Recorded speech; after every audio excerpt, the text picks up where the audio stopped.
Hey guys, it's BlockchainBrad, and today I'm very honored to speak with the CEO and founder of PChain, and that is Feng Cao, or better known as Jeff. Jeff, thank you so much, mate, for coming on the channel tonight. Thank you.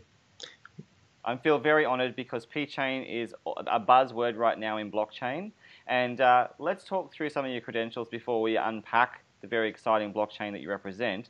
You are the inventor, and this is a big thing, you are the inventor of the very first international blockchain patent for China, which is Yes. remarkable. You are the Yes. co-founder of ChinaLedger, which was one of the very first initiatives to really emerge for blockchain in China.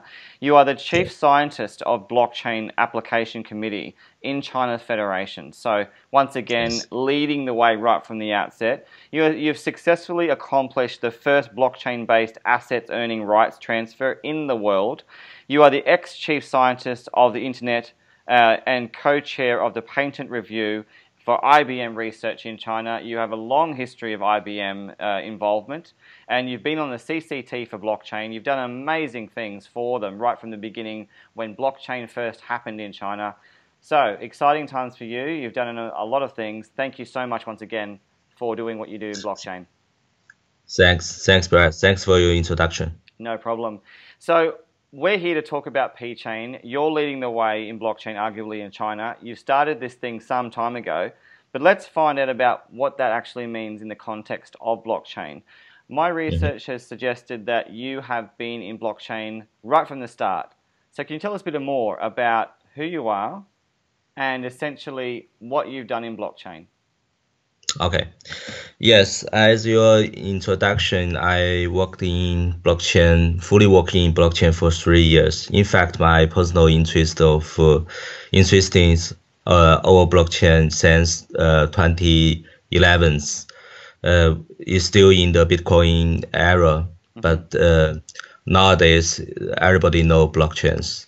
So at the very beginning, I worked in IBM. I'm the chief scientist of internet finance, and in the middle of 2015, sorry, I got the notice from the headquarters of IBM that is the blockchain is an important direction. We need more researchers to come into this direction. In fact, before this notice, we already start some internal project on blockchain. The code name is OpenChain, but nowadays everybody know it's Hyperledger.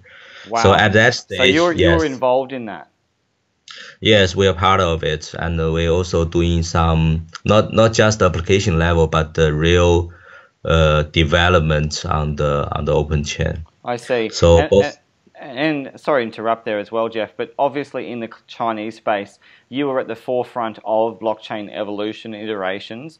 Everyone knows Hongfei Da, people know perhaps hitters from Nebulous, they know, among others, but and certainly Patrick Dye. But if we talk about you, you were at yes, you were in the top 20, if not the top 10.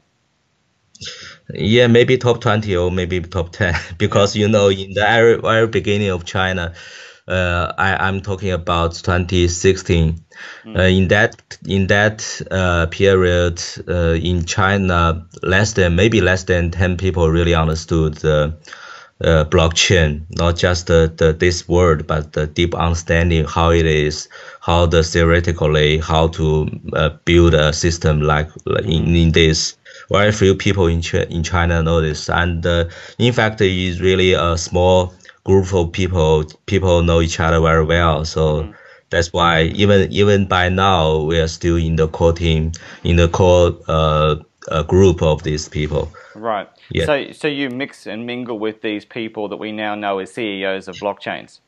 Yes, yes. We have a lot of conference nowadays in China. We often meet each other in different conference because all of us are so busy. So the only chance or only chance for us to meet each other is to attend a different conference. So we well know what you did, what's your background. So we are very connected. I see. Well, let's talk about PChain because that's why we're here to unpack it. On the internet, in your white paper, it explains that you are the very first native multi-chain system that supports the EVM, or the Ethereum virtual machine, in the world. So that's a Yes. big statement to make. Let's unpack that further. let's explore the fundamentals. If you could tell us in a nutshell, very simplistic sense, how would you explain PChain to the lay person? Yes, as you said, in fact, I would start from the name of the PChain. In fact, I hold a bunch of chains, the domain name with chain in the bottom, and for example, T chain or S chain or something like that. Right. But finally, I just choose the PChain because we have several reasons. The first is if you remove all the another characteristic, you may find pi, P-A-I, in this name. So pi is the circle. It's very important for the crypto size, and it's the foundation of many mechanism and maths formula. Right. So it's quite important. And also the P means parallel. That's the way we are working. We try to accelerate or make the whole blockchain more scalable through this parallel way. So parallel scaling, parallel design. Okay. Exactly. And also you can find that P also means poly. So it's poly chain, it's multi chain. So they have this kind of meaning. And also P can be explained as partition. Because in blockchain we always talk about sharding, Yes. Sharding, but in traditional database domain we call it partition. Partition is nothing new. It's a very often adopted technology to accelerate the process and make the whole transaction more easily to be processed by the whole database. I see. So the P really symbolizes quite a lot of things. You really thought about that. Yeah. Yes. And also it can be just referred as public. Public chain. Okay. So public, partitioned. Yes. Quite a partition, few. Poly, parallel. So all of things. Yes. And also, if we want to further compile it with, you may know paradox. Yes, I do. Also Cosmos, but for Cosmos is somewhat tricky. That is, you can see like paradise. Okay, all right. There's also paradigm. We could go on and on with all the different nuances of them. But let's talk about the fundamentals though of what you are. We talked about some of the likenesses, but essentially, if you could explain to us, given your multi-chain nature, why is that important? Yes, because in fact, PChain is not the first chain who proposed multi-chain in the world. Before multi-chain, we have several projects that also propose multi-chain. However, as we said, that the significance of PChain is the first multi-chain which support EVM in the world. And why is that important?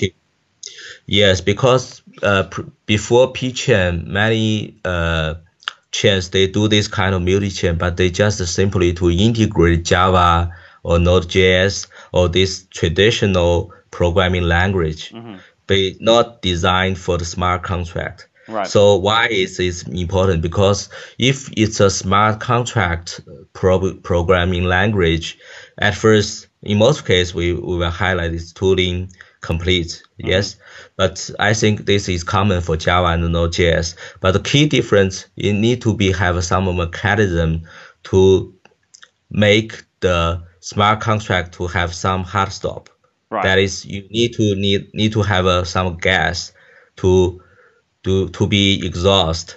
But if we just have a Java or Node.js, they don't have this functionality. Let alone to define different price for different operation.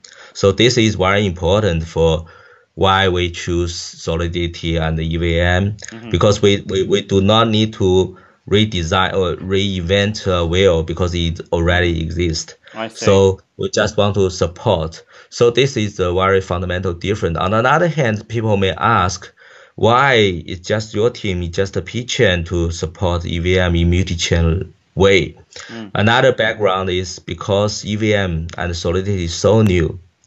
Not in the world, even in the world, not too much people they can really understood what EVM, what the Solidity, let on the experience to use Solidity to build a bunch of smart contracts. However, we are different. Okay. We have 2 or even 3 years on Solidity programming to do a real project. For example, we connected 8 banks and allow them to through the smart contract to transfer bill, and the transaction of bill reached 600 million RMB in All last right. year. So Let's talk we have about a that. real Let's talk about yes. that. Let's unpack that for a moment, just to clarify. I'm sorry to interrupt, just so that the viewer can understand. Is that for the Okay. last few years, you've been involved in a project that isn't actually PChain itself. It's the beginnings. It's the iterations beforehand, and that was in a private sense. That was working with your knowledge of banking. So can you tell us a bit Yes. about that? That's a really big deal. Yes. Yes, in fact, before we start PChain, we take a lot of time in alien chain. So that's the first deal, and also as you mentioned, this is the first asset-based earning transfer in the world, Right. which is also the first blockchain-based financial transaction in China. So it's really significant in this area. And also we have the real experience to connect different banks. So it's not that easy because, from just if you write just one smart contract, it's really relatively easy. But Right. if you write a bunch of smart contracts, keep them to be valid and no bug, because it's quite important. They just transfer different money, different bills.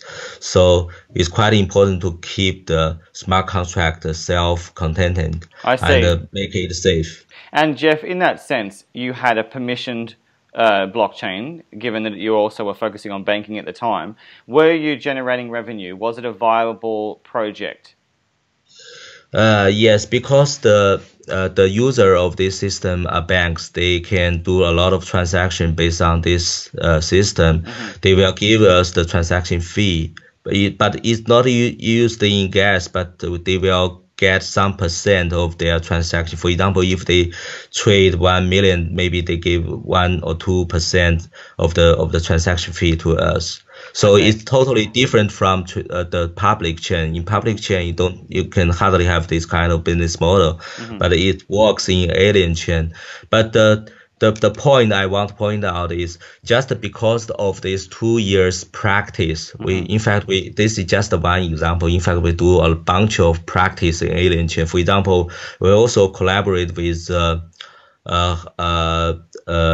housing company in China, Right. to launch to launch another project. And we also have a base named the Financial Blockchain Service, this kind of system to cooperate with different environment. For example, also the CFLA, we also collaborate with them. I see. So a lot of different, for example, supply chain, logistic, a lot of scenario we have explored, or even we have do something to explore about the rural asset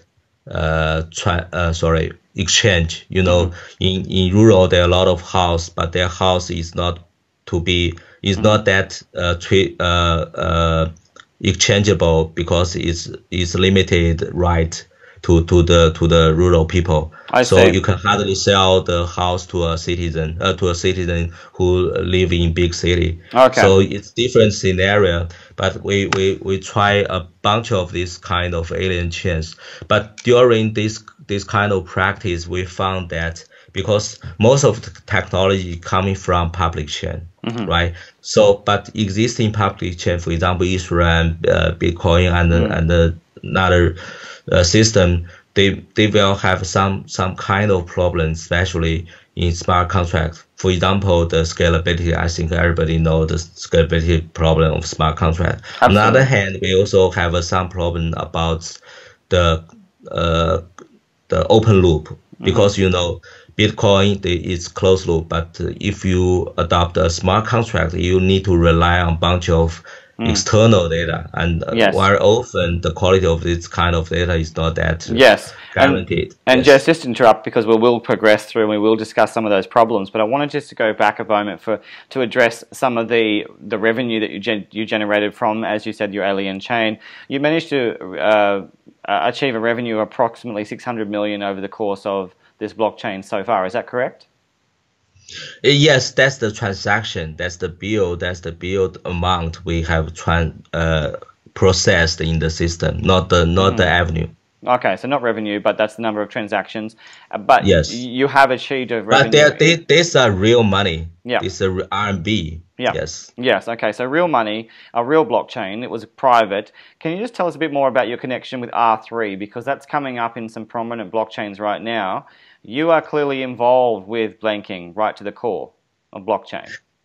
Yes, it's very interesting that I just have a talk this afternoon that Really? because I already talk about alien chain in industrial application, but who is the at the very beginning of alien chain? Definitely is R3, right? Right. So yes, in 2016, in 2015, everybody talk about R3, but in China at the very beginning when we start up the China Ledger, we call it Chinese version R3, right? Right. So R3 is quite important for in the whole development of blockchain process and in the historical era or something like that.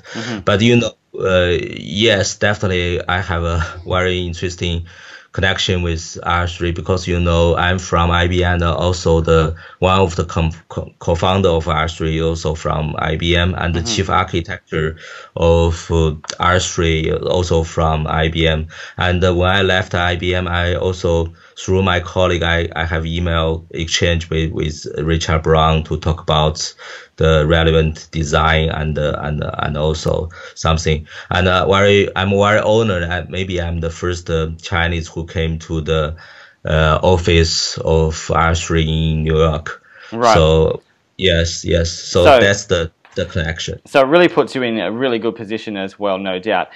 Just before we continue, I just wanted to give you a tip. If you sit back a bit, because the blue light's reflecting on your face, and that's better, because it looked like you had bruises all over you.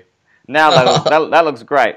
So okay, and I'll edit that part out. But Jeff, it's been really interesting to hear about your R3 connections. There's a statement we have heard also with regard to you being another Chinese Ethereum. Clearly, you're not. Clearly, you are much more robust than that. Can you tell us a bit about why? Yes, I think ChinaLedger definitely is very important thing in China blockchain, and is even by now is still the most influential aliens in China. But nowadays, you know what? Since last year, I think the public chain become more and more important, and this trend become more and more obvious. On the other hand, we observe that a lot of public chain, yes, they do some kind of innovation, but not that fundamental, not that to make the whole environment or whole industrial blockchain to be developed more faster and more to the future. So that's why we want to have this kind of project, PChain, to do this kind of thing. That's our goal. That's our goal. Our slogan is to make large scale blockchain application possible. So that's our goal. That's also yes. And obviously you want to do so because it is a perfect synergy or connection with enterprise. You want to be an enterprise-ready blockchain that caters for business. But let's talk about that in the context of your features, and also let's talk about in the context of horizontal scaling first. Do you need to do horizontal and parallel scaling to achieve the kind of scalability that you want to achieve for enterprise?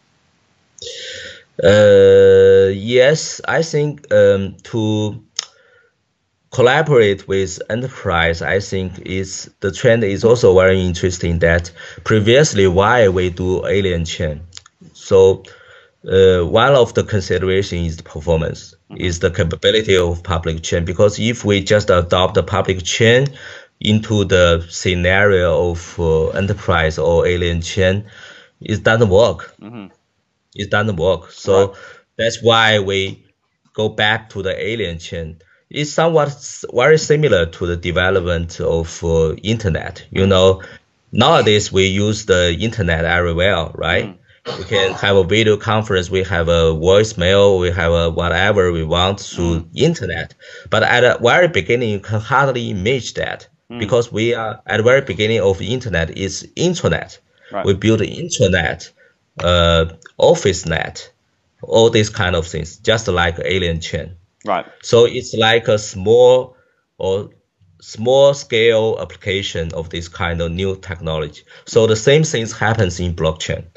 So at the very beginning, we will have a alien chain. But nowadays, if we have a better public chain, then we still need alien chain? Just like we can use the internet to replace internet in future. So essentially, the arguments about database versus open source, disruptive, distributed technology, which essentially is what we're building. What you're alluding to with the intranet is more of a closed type of technology that really serves for the purpose of one design. Okay, so let's talk about Ethereum for a moment in the context, because you are building upon that. You're building it out into essentially a multi-chain design. Yeah. But there's many discussions right now about it being its own vertical, in that Ethereum itself is a single blockchain. Yes. That has its problems. So why choose Ethereum? Yes, I think I just have one thing to talk about Ethereum. Why Ethereum, right? Okay, Sure. Let me go ahead. Yes, in fact, we need to divide Ethereum into different layers. You cannot just take it as whole things, because a different layer, for example, EVM layer, in most cases is fine. And if we come to, for example, the consensus, nowadays it still adopt the POW, right? So POW gets some problem. That's what we want to replace. And also, maybe we talk about P2P. Yes. Well, somebody they don't know, they just adopt P2P, but you know what, we are working on this layer as well. We are trying to get it more suitable for the sharing, more suitable for do this kind of things, to make it better in case of multi-chain, because in that case we do not need each peer really peer to peer, because inside one chain they have a more connection, but for different chain they have a less connection. Okay, so let's talk about let's talk about that in the context of your side chains and your main chain, because you've used one moment, let me I think another important thing about Ethereum. In fact, this is also very little story about Ethereum, because in 2016, 2016, a very big event of Ethereum is called the DAO, right? The DAO gets some problem, and this is the first risk alarm for the Ethereum, because many Ether are stoned by the hacker. Right. But just within 1 week, I meet Vitalik. Okay, so you know Vitalik and you've met him. He's very calm down, and we also discussed this. Well, what do you worried about? And very interesting that he come out the same answer with me, that it's not we cannot, because of the DAO, we believe Ethereum is bad, because at least this problem is in smart contract level. That's the fault of the smart contract. So essentially, you had a conversation with him, and you've been part of the solution for some of the problems that pre-existed with Ethereum. No, we are not part of it, but we have we got some chance to discuss with him. And also I wrote a very important article, I think, in China, because many people don't understand this. I try to explain with that. If you divide Ethereum in different layers, you may find a problem. In fact, in very high layer, it's in application level. For example, if you use Java programming language to write a bad application, you cannot argue that Java is not so good. It's just the application is so good. So I explain this kind of idea to the people, especially China. In that respect, you are well positioned, and you're arguably quite famous in the blockchain arena. At least in China. Right, well that's good to know. If we could talk now about the 4 features, because we have a lot to get through. The first one is your native multi-chain platform itself by design. So let's talk about that in the context of your main chain and your side chain elements, particularly also with regard to your consensus algorithm. Why build it out with the side chains? What's the key benefit of doing this? Yes, as I explained, this is a structure level design. It's totally different from single chain. In fact, we found a bunch of advantage of this kind of design. But for time being, I just give you a very simple explanation. What's the benefit we can get. For example, if just a single chain, you can imagine that many different kind of transaction. I mean, transaction here is not just Ether transfer, is also about different smart contract core. So you can imagine a bunch of different transactions merged in one block, right? So if you are computer science people, you may know that this kind of design is not that beautiful. But if we have a different child chain or derived chain, you can imagine that at one derived chain, the transactions are relatively more uniform. That is different. One smart contract for in one block, and this kind of beauty make the whole system more easily to be optimized. For example, data can be better pressed or reduced or based on these kind of things, and you can imagine the data process can be faster. Because the similar data stored in the similar place. I see. So it's very simple. And obviously latency and throughput are significantly affected by the increase in your side chains. So no doubt you expect an increase in their throughput as a result? Yes, definitely no. We have a bunch of another mechanism to improve the throughput. For example, the new consensus algorithm we internally we call the PDBFT. Is from name you can know that is somewhat variation of PBFT, but the one of the big things we have done is the serious problem of PBFT is the communication cost. Different from POW. POW is computation intensive, but the communication cost is quite small. It's N level, it's ON level. But if we talk about PBFT, it's very often it's ON square level. So from this kind of how much data need to be communicated from different nodes. But in alien chain it's fine, but if it's come to public chain, definitely they get some problem. So we made some variation to optimize the PBFT algorithm. We made it PDBFT. The P here means PChain. It's not practical. Makes sense. So we made this kind of optimization to make this kind of algorithm to be work in public chain environment. On the other hand, it has the advantage of finality in time. POW is not finality at any time. Right, so you've got great finality. Also, with regard to the consensus, you have hierarchical sharding based on your design. Can you tell us a bit about that and why that's so important?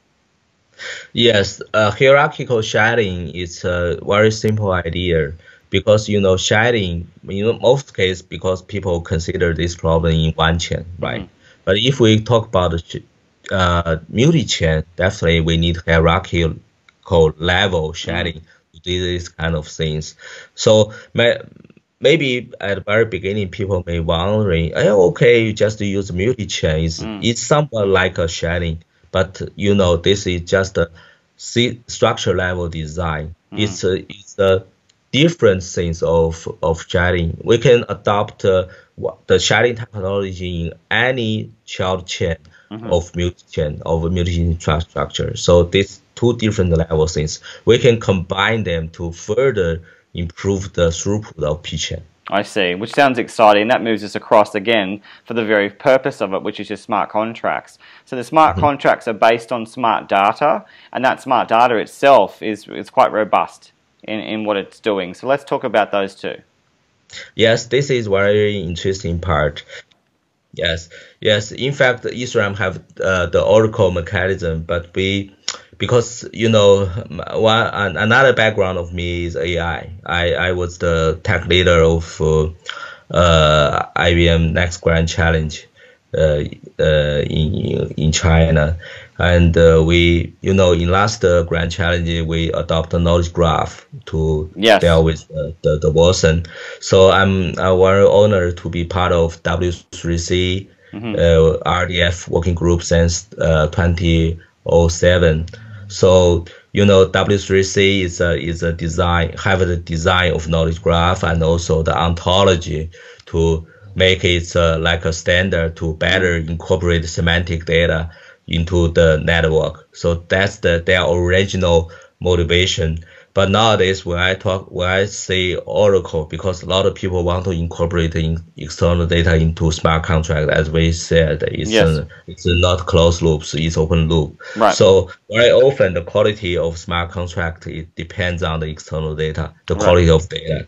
So why we do not adopt the existing mature standard on smart data. In fact, smart data is a new concept in blockchain, but smart data is not a new concept in semantic web or ontology or knowledge graph. I see. So we just adopt this new concept into smart contract. So it sounds very consistent because smart contract, smart data, right? Right. And you know what's exciting is that the way in which you've approached this, you've executed this with a closed loop, and you've done this in terms of the loop, the data being obtainable by traversing through the side chains. That's something unique in the way you've approached it. Yes, I think so, because through that way you can have a uniform to access the external data, and then you well know the data source, and it can be reused, and reused instead of different smart contracts have different knowledge source to adopt a core different oracle, and very often you can hardly guarantee the quality of the data source or knowledge source. I see. Well, let's talk about the fourth feature. Obviously, this is a very challenging conversation with those who may not be aware of the technological aspects of the blockchain, and certainly your project. But the cross-chain innovation of transactions, the interoperable feature. Yes, this is another very important feature of PChain. But when we talk about cross-chain, many people may talk about Paradox or Cosmos. I also heard these kind of comments. But different from this work because they just focus on cross-chain, right? That's their motivation. However, when we adopt a cross-chain, we will talk about cross-chain in PChain. The cross-chain itself is not the motivation. Okay. Our motivation is have a better smart contract platform. Okay. So that's our motivation. By our design, in our mind, that we believe that if it's a better smart contract platform, it should have the capability of cross-chain. So it's totally different motivation. So it's also determine the design of PChain on cross-chain, because if we theoretically define the problem of cross-chain, you have a four combination. The first is token transfer. The another is smart contract. So you can have the iteration of this. For example, token transfer in A chain, token transfer in B chain, right? This is a decentralized exchange, right? Okay. This scenario. Another scenario is smart contract. So it's called like smart contract triggered another smart contract in another chain, right? I see. Okay, so this is the second case. So the third case is smart contract call and token transfer, right? That's quite innovative. Yeah. This is another combination, but obviously this three combination is not the focus of ours, because in our case, what we need is because we design the most, we believe is the best smart contract platform, right? So we want to make the capability to be available to another chain. We open this capability so you can image what happens. Okay. So we will support non-native token to call the smart contract in PChain. Okay. So token transfer smart contract call. So it's quite exciting. That's our focus. I Yes, see. So that's our focus. Let's talk about that in the context of the two blockchains that I'm aware of that you're utilizing, the ERC20 Yes. token and also the BCH. Why on earth is it BCH? Yes. In fact, this is a long story because Please shorten it. Yes, I know Rootstock as early of 2016. Okay. Sorry. That's okay. I talked with the founder of RSK. Right. In fact, yes. In fact, they want to do similar things. They want to have a side chain to allow the BTC to call to extend the smart contract capability, right? However, from my point of view, they failed because they made a proposal to ask the Bitcoin guys to support them to provide a native operator for RSK. However, they are rejected. Okay. Even right now.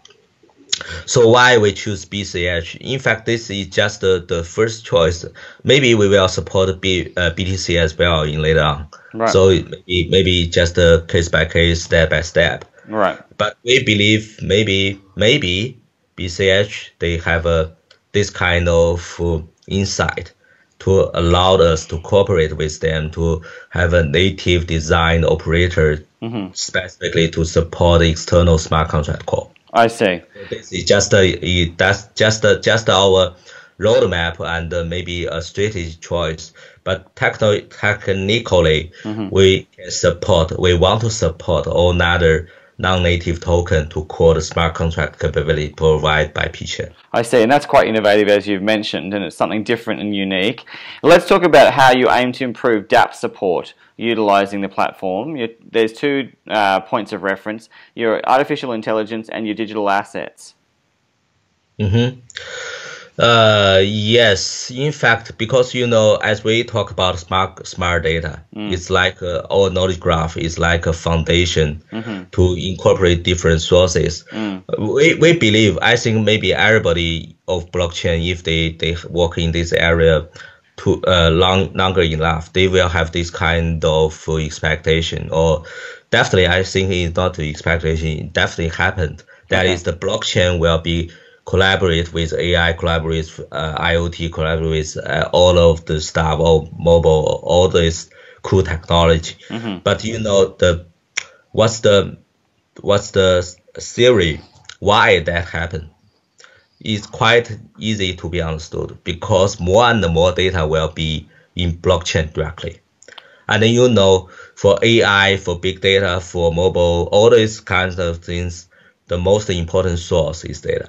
Right, and so we build a platform to allow different data to be stored in blockchain, to be well organized, well coded by smart contracts. So it's provide a foundation to better collaborate with different AI projects. Okay. In fact, we already starting some discussion or application of PChain with some AI project.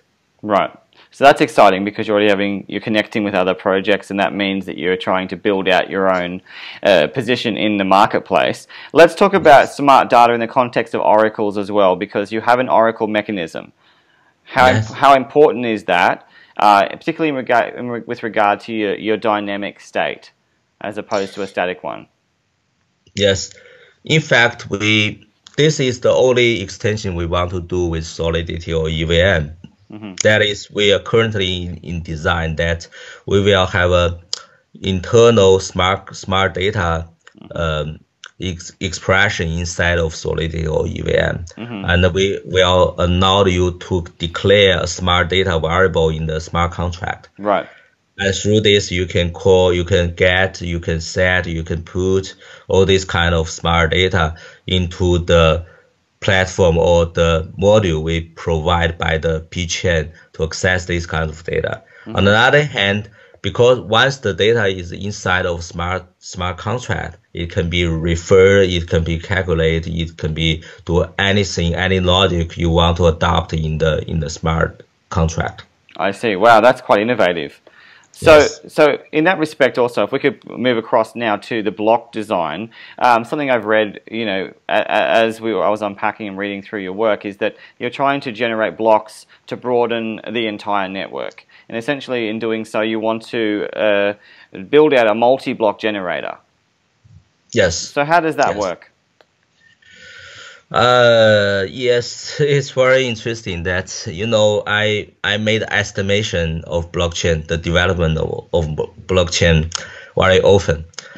The last time I made this kind of estimation is around 2015. I estimate that because at that stage, the cloud computing is the most important things in IT industry. Right. Everybody talk about cloud computing, but at that stage, I made the estimation when blockchain will replace cloud computing as a new diagram of computing. It's a guess, it's an estimation. And you're right. But this kind of this estimation has been proved in last year. Definitely have this kind of goal. Absolutely. To design new computation diagram to replace cloud computing. That's the goal. So my estimation or my guess has been verified in 2 years. This is my first estimation of blockchain. Right. Another estimation I made is in last year, in the beginning of last year, also in the Logistic conference summit in the similar time in March, and the estimation is I believe that blockchain will be the source of new wealthy in society. Right, and that's happening. Yes, it also happened in last year in the half last year. So yes, and I also made my third estimation. What's the key or what's the key direction of blockchain in this year? That is multi-chain, sharing, right, cross-chain, knowledge graph. Right. That's exactly what PChain do. Okay. Can we? And also you may find that PChain is leading this kind of direction, and more projects begin to realize this. They begin to talk about multi-chain, but also sharing is open. But also somebody begin to talk about knowledge graph, begin to talk about the ontology or this kind of things. So what's exciting is that essentially you're building out all the ingredients. If you're making an amazing cake, you're putting all the ingredients into what you argue is essentially the big things for 2018, and that's your blockchain for PChain. Yes, I hope so, because it's quite similar to the development of IT or internet. Because at the very beginning, people may have different pieces, but nowadays you may find all these kind of core technology or all these kind of core features are well integrated. Well, I wanted to ask you on that note, knowledge graph, it's such a big thing. It actually has use cases in the, I guess, the centralized domain of technology as well. Certainly there's references to big companies like even Google. So can we talk about knowledge graph in that context? Yes, as you said, knowledge graph is a big thing. In fact, I worked in knowledge graph for 5 years or even longer, because I worked in IBM in AI, in semantic web, and we even have some application in healthcare to design ontology and knowledge graph. So I know how hard of this direction. So. But anyway, we want to make it simple, because we don't want to do all of these things because it's too huge. We just build a module to allow you to access this kind of semantic data or smart data, to build the foundation to support this kind of capability. But if we have this kind of foundation, we can invite more people, more developers from the world. If you are really interested in this direction, we will welcome you to contribute into this direction to make this module thicker and thicker. Okay. I'm not sure if I see what you mean. To really build it out, to make it more robust. I see. Yes. Well, let's now talk about the partners, because obviously we've talked a lot about the tech, but as you've no doubt built your reputation, you have access to a vast array of banks, you have a vast array of connections in the blockchain and also in the enterprise sector, and arguably government, I'm guessing. So yes, let's talk about your partners. Pretty impressive. You've got Harvard, University of Queensland in Australia, W3C, which is a huge international organization, certainly has international reach, ChinaLedger, and North American Blockchain. They're on your white paper, but what I really want to talk about is all the others that aren't. What partners can you tell me that, you know, are planned for the future and for now? Currently, because some of the connection is direct. For example, I have a wire connection with NABA. I have a wire connection with W3C, and a wire connection with ChinaLedger. So definitely we will announce some formal partnership. But I need to claim that we don't have any formal announcement or formal relationship established by now, but we have this kind of connection. So are you are you having discussions with some big companies in China right now? Definitely. We have a constantly to establish the connection, because we have a lot of connection, and we will choose which is the best collaboration partner, and hopefully we will announce them in near future. And just maybe some partner haven't been listed in the website. I see. And Jeff, just in relation to obviously the climate right now, it's a very interesting time, let's say, for want of better words, both in China and the US particularly. How confident are you of PChain, given it's innovative, given that you are, you know, you're backed by some serious partners here? How confident are you for 2018 as it rolls out? According to your roadmap, how confident are you that you're achieving your goals and to become arguably one of the leading blockchains in China? Yes, in fact, how to say? Because if you look at our position paper, we don't want to deliver all the features of PChain within 2018. We want to deliver it step by step, because you know, if these 4 key features of PChain, if we are just a normal project, we just choose one feature, it's good enough. It's already a huge project and also attractive. But we are challenging ourselves, because we believe this is the best things we need to do. So we combine these 4 features, and we want to implement them step by step. So the whole roadmap will be 18 months, that is 1.5 years. We hope to, through this long roadmap, we implement all the features we design, we want to investigate in the position paper. Right. So it's a long-term role. It's not just a short-term thing. So on the other hand, many people ask us, do you have an MVP or prototype, or these companies? Very people wondering about this, and they're also curious about this. So very often I will answer no, we don't have any prototype or MVP by now. But the problem or the difference is, because I think different people may have a different understanding what is MVP, what is the prototype. We have even we talk the same word, but the meaning of us or the semantic of this word are totally different from different people. Well, let's talk about it in a really simple sense. Do you have working products that people can, you know, come to understand you from the more, you know, experiential, you know, tangible, visual standpoint? Yes, internally we already developed 4 key modules of PChain, and we are in the stage of integrating them in this week, and hopefully we can have some runnable by our current test. These 4 features are well integrated.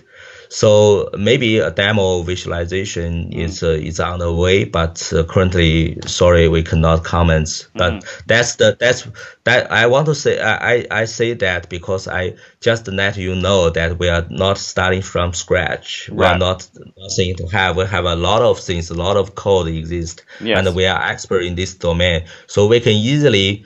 Because I also mentioned that we adopt the iterational iteration development mode. That is, we can deliver a system at any time if you want, because it's iteration. So the only difference is how many features you have implemented in this prototype, in this delivery. And with regard, you referenced that you have a lot of code.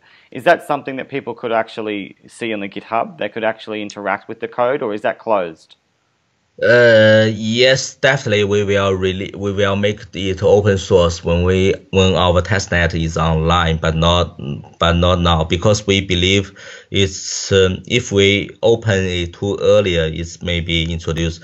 Definitely, it will attract a lot of attention. But on the other hand, we don't want to make it to let people to set too high expectation at current stage. We want you calm down, because it's fundamental work. We don't expect to be rushed.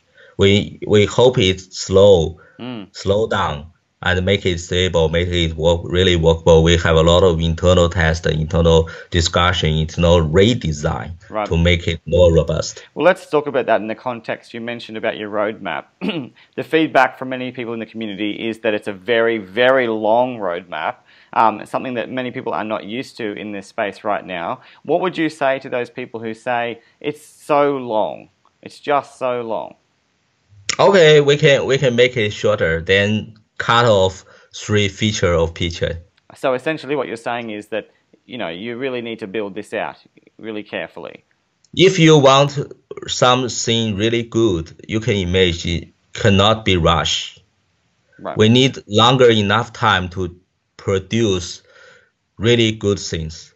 It's worse. If you just rush, you can imagine it's just very trivial things. Well, that's not what. Well, let's address that. You know the blockchain better than anyone. You've been around since the first 20. Have you noticed that there's a propensity for people to rush? There's almost a desire now to get out and get your token on the exchange.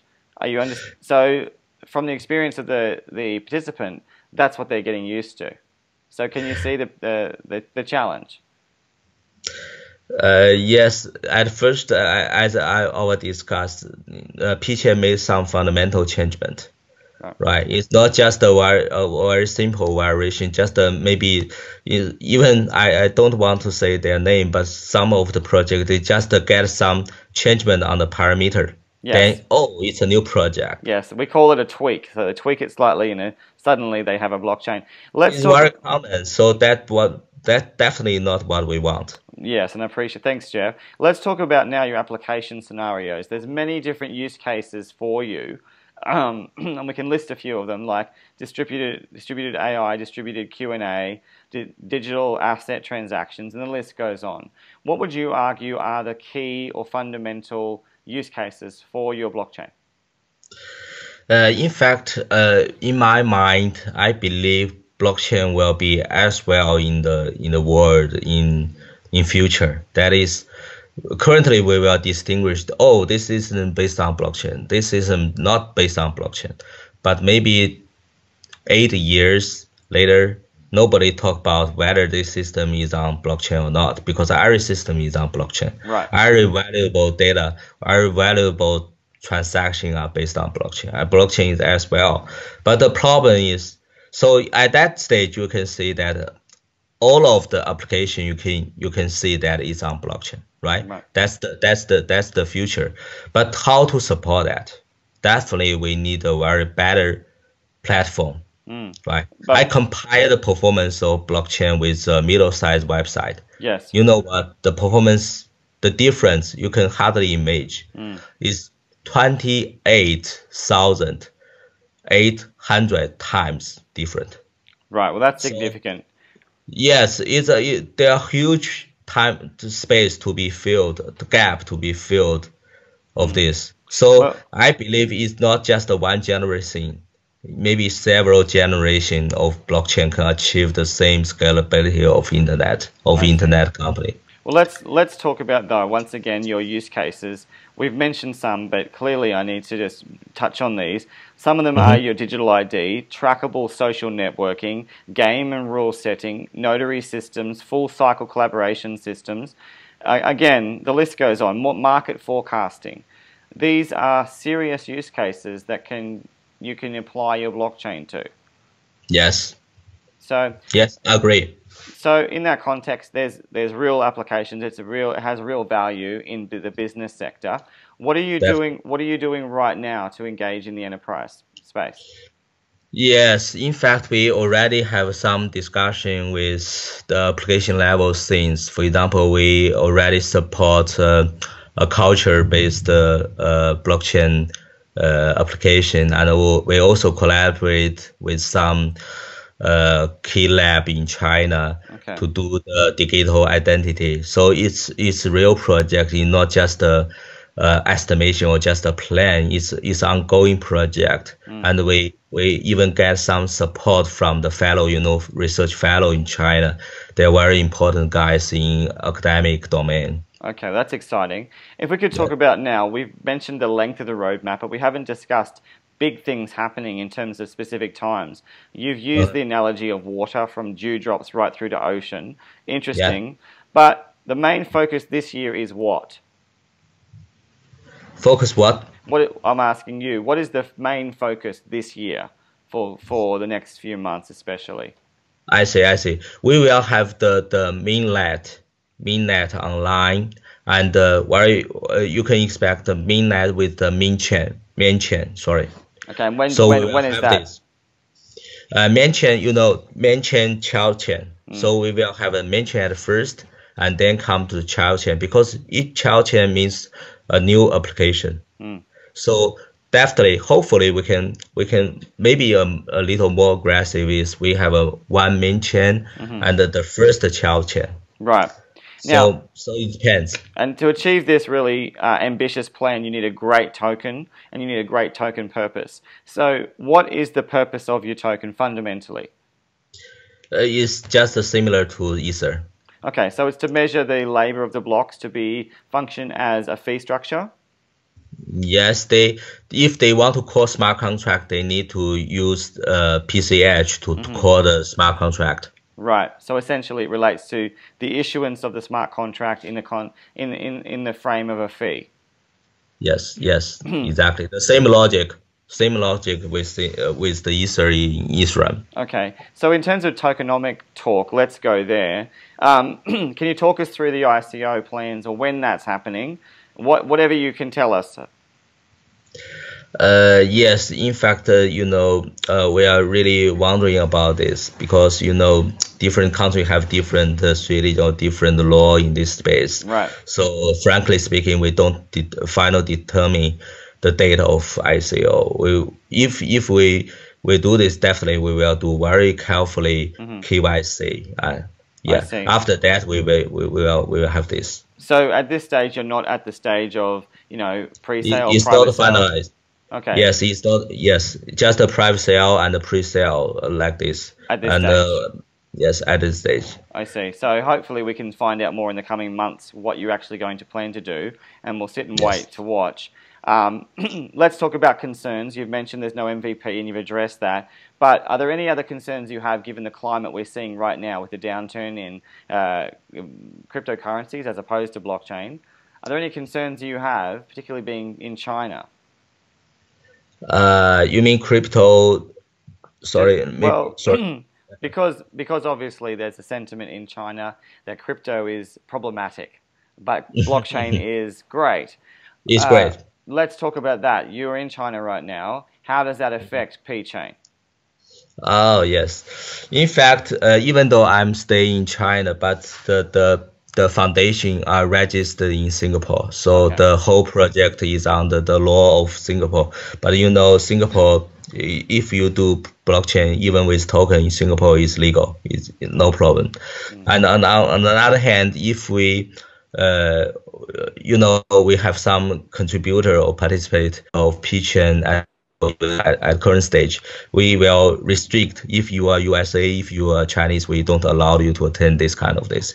So we want to make the whole project under the right law framework to do the legal things instead of be illegal. In fact, I from my point of view, because we have a lot of discussion even with some high level officials, that maybe China is not that it's not that close from your point, from your impression. Mm-hmm. In fact, they also have many officials. They are open mind. Mm-hmm.